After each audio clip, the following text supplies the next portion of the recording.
Bismillahirrahmanirrahim. Assalamu alaikum and welcome to Learners Empire. Today we have another topic that is related to section 3, 4 and 5 of CPC. आज का जो हमारा topic है वो है section 3, section 4 और सेक्शन 5 ऑफ CPC के।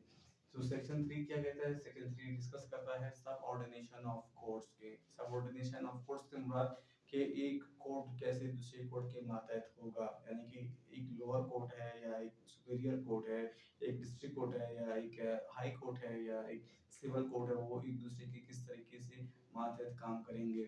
तो सेक्शन 3 ये कहता है कि जो सिविल कोर्ट्स हो गए और जो दूसरे कोर्ट्स हो गए वो डिस्ट्रिक्ट कोर्ट्स के अंडर काम करेंगे, और जो डिस्ट्रिक्ट कोर्ट हो गया वो हाई कोर्ट का अंदर काम करेगा। मींस उसके अंडर जितने भी उसके केसेस होंगे या वो जो भी चीजें डील करेगा तो वो किसके मातहत होंगे? हाई कोर्ट के मातहत होंगे। तो सेक्शन 3 कहता है कि जो किसी प्रोविंस में सबसे बड़ा होगा, नंबर 1 पे होगा वो हाई कोर्ट होगा, फिर उसके बाद नंबर 2 पे डिस्ट्रिक्ट कोर्ट्स होंगे, और फिर नंबर 3 पे सिविल और कोर्ट्स और दूसरे कोर्ट्स हो गए, वो नंबर 3 पे होंगे। फिर नेक्स्ट वन है सेक्शन 4। क्या डिस्कस करता है सेक्शन 4? सेविंग क्लॉज है, सेव करता है कुछ राइट्स को इस जो कि लॉ में है उनको। वो क्या कहता है? Does not effect any special law और लोकल लॉ, यानी कि जो हमारे यहाँ पे सीपीसी है जिसे हम लोग कहते हैं जो दीवानी मुकदमों के लिए हमारे यहाँ पे है, तो ये सीपीसी जनरली एक जनरल लॉ है। जनरल लॉ है मींस जो भी जनरल जितनी भी हमारे यहाँ पे सिविल केसेस हो गए उन्हीं को डील करता है। तो ये पहला इसका क्वेश्चन ये कहता है कि अगर जो किसी जगह पे कोई स्पेशल या लोकल लॉ हो, तो जहाँ पे स्पेशल लॉ हो गया या लोकल लॉ हो गया मींस कोई खास कानून, तो वहाँ पे सीपीसी लागू नहीं होता है। उसका अपना जो आपने कानून बनाया है वही लागू होगा। जैसे कि हमने कहा, जैसे हम डिस्कस करते हैं रेवेन्यू कोड्स का, तो रेवेन्यू कोड्स का एक स्पेशल कानून है तो वो ही लागू होगा, फिर वहाँ पे सीपीसी लागू नहीं होगा। और कोई लोकल लॉ है जो किसी भी सिर्फ एक ही टेरिटरी पे, एक ही बाउंड्री पे लागू है, तो और लोग वहाँ उसी उसको फॉलो करते हैं, उसी का प्रोसीजर को, तो फिर वही नाफिजुल अमल होगा, फिर वहाँ पे सीपीसी नाफिजुल अमल नहीं होगा। फिर नेक्स्ट वन ये डिस्कस करता है, नंबर इसका सेकंड क्वेश्चन है, पार्ट है, does not effect special form of procedure. पहला ये कोई स्पेशल लॉ को और लोकल लॉ को इफेक्ट नहीं करेगा। और दूसरा, अगर जिनका कोई प्रोसीजर है, अभी सपोज कि सिविल प्रोसीजर कोर्ट में एक डिफरेंट प्रोसीजर दिया गया है, प्लेंटिफ का, डिफेंडेंट्स का, रिटर्न स्टेटमेंट्स का, वो पूरा उसका प्रोसीजर डिफरेंट है। और अगर जो कोई दूसरा लॉ है उसका प्रोसीजर डिफरेंट है, तो फिर वो ही प्रोसीजर फॉलो किया जाएगा, फिर वहां पे आप सीपीसी को फॉलो नहीं कर सकते हैं। नंबर थर्ड क्या डिस्कस करता है? No effects landlord and land holder.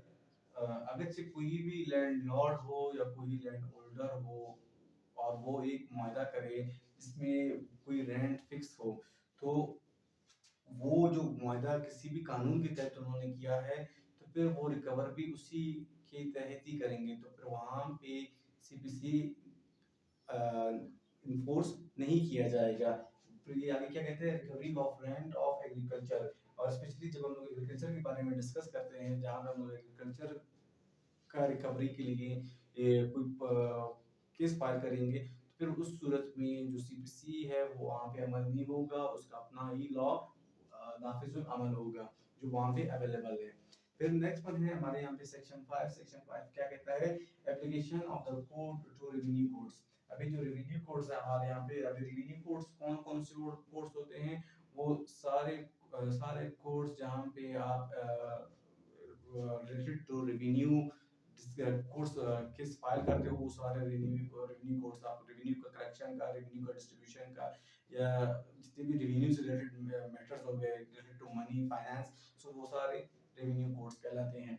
तो ये क्या कहता है? जनरली जो रेवेन्यू कोर्स है, रेवेन्यू कोर्स आर गवर्न, अगर कोई भी रेवेन्यू कोर्स जो कि सीपीसी के तहत चल रहे हैं, कोई भी अगर रेवेन्यू कोर्स का कोई भी प्रोसीजर जहाँ पे सीपीसी के तहत चलते हैं और वहाँ पे वो जो प्रोसीजर है वो साइलेंट हो जाए, यानी कि सपोज कि एक रेवेन्यू कोर्ट है वो चल रहा है, लेकिन एक जगह पे ऐसा आ जाता है जहाँ पे जो रेवेन्यू कोर्ट है वो वहाँ पे वो साइलेंट हो जाता है और उसे मदद लेनी पड़ती है सीपीसी से। तो उस तरीके उस सूरत में क्या होगा? उस सूरत में ये होगा, जो प्रोविजनल गवर्नमेंट है वो क्या करेगा, एक नोटिफिकेशन इशू करेगा जहाँ पे रेवेन्यू कोड्स साइलेंट हो जाते हैं या इनके पास इनको आगे प्रोसीजर के बारे में पता नहीं होता है या वो ये असिस्ट करते हैं सीपीसी को, तो उस सूरत में प्रोविजनल गवर्नमेंट एक नोटिस इशू करेगा और फिर notice not expressly made applicable, और जो नोटिस है वो एक्सप्रेसली एप्लीकेबल नहीं होगा और शैल नॉट अप्लाई नोटिफिकेशन। और फिर उसके बाद जैसे ही वो नोटिफिकेशन इशू कर दिया उन्होंने, तो फिर वो जनरली एप्लीकेबल नहीं होगा और फिर वो तब एप्लीकेबल होगा प्रोविजनल गवर्नमेंट का नोटिफिकेशन जब उसमें कुछ चेंजेस आ जाएं। जैसे ही अगर इस सेक्शन का मकसद ये है, जो रेवेन्यू कोड्स जहाँ पे वो साइलेंट हो जाते हैं, इनका फंक्शन रुक जाता है और इन्हें असिस्ट करना पड़ता है सीपीसी से, तो फिर जो प्रोविजनल गवर्नमेंट है वो नोटिफिकेशन इशू करेगा और उस नोटिफिकेशन में मॉडिफिकेशंस होंगे। फिर नोटिफिकेशन के बाद ही वो कानून नाफिज अमल होगा। तो हमारे यहाँ पे ये 3 सेक्शंस थे। Thank you very much. अल्लाह हाफिज। Have a good day. Good bye.